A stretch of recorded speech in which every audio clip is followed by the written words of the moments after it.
Olá, amigos da Revolução Industrial Brasileira, tudo bem com vocês? Hoje é quinta-feira, 27 de maio, e começa aqui comigo, Fausto Oliveira, mais um Desenho de Notícias, o meu comentário diário a respeito de algum assunto que esteja aí quente no debate econômico do Brasil, mas também do mundo. No caso de hoje, a notícia que nós vamos comentar é exatamente uma interseção entre o Brasil e o mundo, sobre um tema muito problemático para o nosso futuro, que é a fuga de cérebros. O Estado de São Paulo publicou hoje, nessa data, uma reportagem sobre a fuga de profissionais brasileiros para os Estados Unidos. Tem crescido muito o número de brasileiros que, com boa formação profissional, com perspectivas que deveriam ser promissoras para suas carreiras dentro do país, vêm optando por pedir vistos de imigração especial aos Estados Unidos, porque encontram lá melhores oportunidades. E os números não deixam mentir, realmente acontece aqui isso. E a comparação entre o total de vistos emitidos pelos Estados Unidos e o total de vistos emitidos para brasileiros é muito reveladora. Vou dizer por quê. Porque da metade da década para cá, o número de vistos concedidos pelos Estados Unidos para novos imigrantes tem caído, né? Todo mundo acompanhou a política do Donald Trump, restrições, deportações e tal. E aí, no ano de 2020, foram 240.526, se eu não me engano, que está aqui escrito. E o número de vistos concedidos para brasileiros nesse mesmo período tem aumentado. Ou seja, né, no momento em que se declina o número de vistos de imigração, autorizações para residência legal naquele país concedidos para quaisquer cidadãos de quaisquer países, os concedidos para brasileiros têm aumentado. E aí, quer dizer, a curva, as duas curvas, tanto a de vistos gerais como as de vistos para brasileiros, elas se encontram, né? Ou seja, elas se cruzam e começam a mostrar a inversão, a proporção inversa entre uma e outra, na metade da década. E aí temos um problema aqui, que é o seguinte: a reportagem, eu vou até tentar deixar o link para vocês, mas é difícil abrir os links do Estadão. Diz basicamente o seguinte, que é uma resposta à pandemia. Uma grande quantidade de médicos, enfermeiros, fisioterapeutas teria saído do Brasil em função de não estarem recebendo, né, por aqui o reconhecimento e a compensação financeira que deveriam receber num contexto de pandemia, né, onde eles estão trabalhando mais, estão sendo muito sacrificados, etc, etc, e se arriscando também muito mais, e, portanto, estariam indo para os Estados Unidos, onde eles seriam bem recebidos. O que o Estadão não fala é que essa curva de crescimento de imigração brasileira para os Estados Unidos, que voltou a subir, né, já foi em outras épocas, já foi bem alta, né? Voltou a subir lá na metade da década. Tanto para trabalhadores especializados, que recebem o visto de habilidades excepcionais, como para trabalhadores em geral, que pleiteiam, né, uma vaga de trabalho por lá. E isso indica que a pandemia não é exatamente o fator determinante para levar a fuga de cérebros do Brasil a um patamar tão elevado como tem sido. Vou falar alguns números só para mostrar como tem sido de fato elevado. Se você considera só trabalhadores qualificados, seja com habilidades excepcionais ou não, só no ano passado foram 7.268 que foram legalmente, com visto, dentre os quais 1.899 considerados com habilidades excepcionais. Um cirurgião, por exemplo, um engenheiro aeroespacial, por exemplo. No ano anterior já havia sido 5.348 e 1.389 com habilidades especiais. No ano anterior tinham sido 3.985 no total e 1.089 com habilidades excepcionais. E por aí vai, quer dizer, estamos numa crescente de perda de talentos e capacidades profissionais brasileiros para os Estados Unidos. E aí, quer dizer, fica meio complicado você argumentar que é apenas o efeito de uma pandemia, quando ela começa no ano de 2020, e esse efeito já vem acontecendo desde antes. Aí eu pergunto, se você já é um frequentador aqui dos vídeos da Revolução Industrial Brasileira, já deve estar sabendo o que eu vou dizer por agora, né? A linha de imigração de brasileiros para os Estados Unidos, de profissionais qualificados, é uma linha que vai junto da linha de crescimento da perda de tecido produtivo do país. A desindustrialização brasileira está expulsando os melhores profissionais do país e vai beneficiar uma economia hegemônica das Américas, que é a dos Estados Unidos, onde esses profissionais certamente encontram excelentes vagas bem remuneradas de trabalho.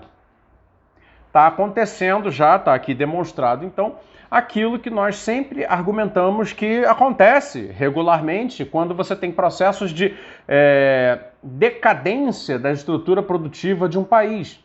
Os seus melhores profissionais vão procurar as oportunidades que lhes compensam o esforço na sua educação, o esforço de se especializarem em outro lugar. E é exatamente o que tem acontecido. Hoje, uma pessoa que seja formada em engenharia, uma dessas engenharias mais especializadas, como por exemplo a engenharia aeronáutica ou a engenharia química, já não encontra dentro do Brasil as melhores oportunidades. E as empresas que permaneceram são tão poucas, que continuam aí lidando e tal, trabalhando, são tão poucas, que ocorre aquele fenômeno de você acaba tendo uma oferta de trabalho maior do que a demanda por trabalho, ou seja, o salário médio acaba caindo. Esse é o grau a que se chegou na desindustrialização brasileira. As partes mais finas, as partes mais sofisticadas da nossa estrutura produtiva estão todas definhando. E ao definhar, isso tem dois efeitos perversos. Aqueles que já são profissionais dessa área começam a sair, naturalmente.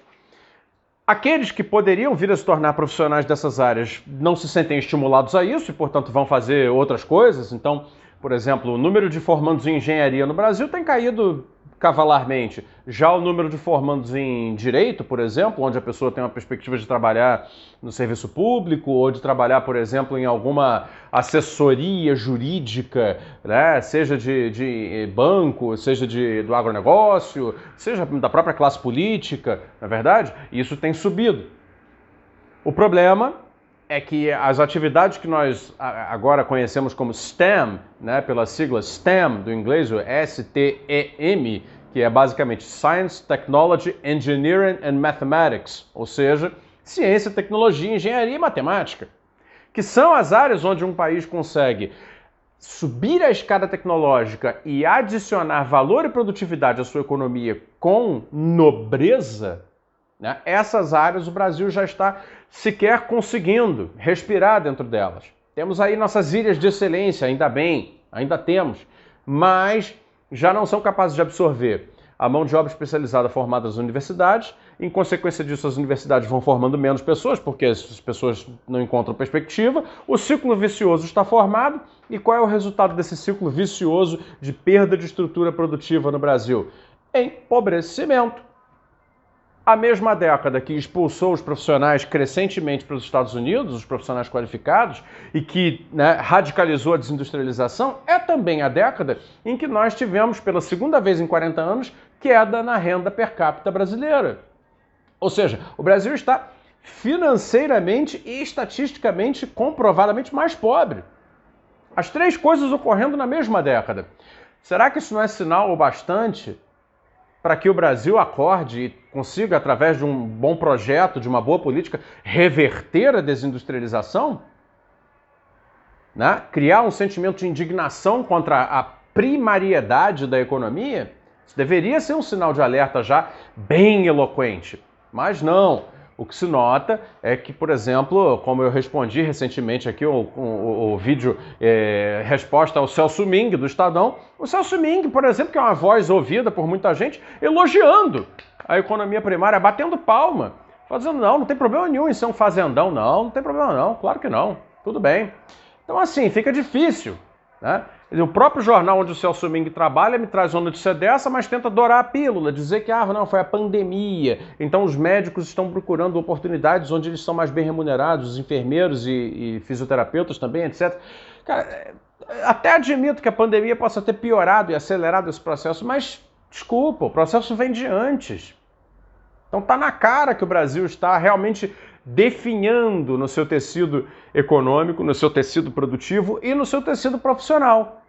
Isso, logicamente, cobrará um preço terrível à frente. Então é preciso começar a pensar maneiras de reverter isso já. Esse é todo o propósito daqui da Revolução Industrial Brasileira. Eu peço que as pessoas compartilhem os vídeos, que as pessoas venham aqui, discutam comigo, vejam o que se pode fazer, participem do Clube da RIB, façam o que puderem fazer para levar esse debate adiante, porque isso é o futuro do nosso país, isso é o futuro da nossa sociedade, é o futuro das próximas gerações.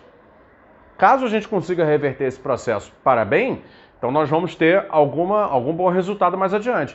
Caso não, meus amigos, sabe lá o que pode acontecer.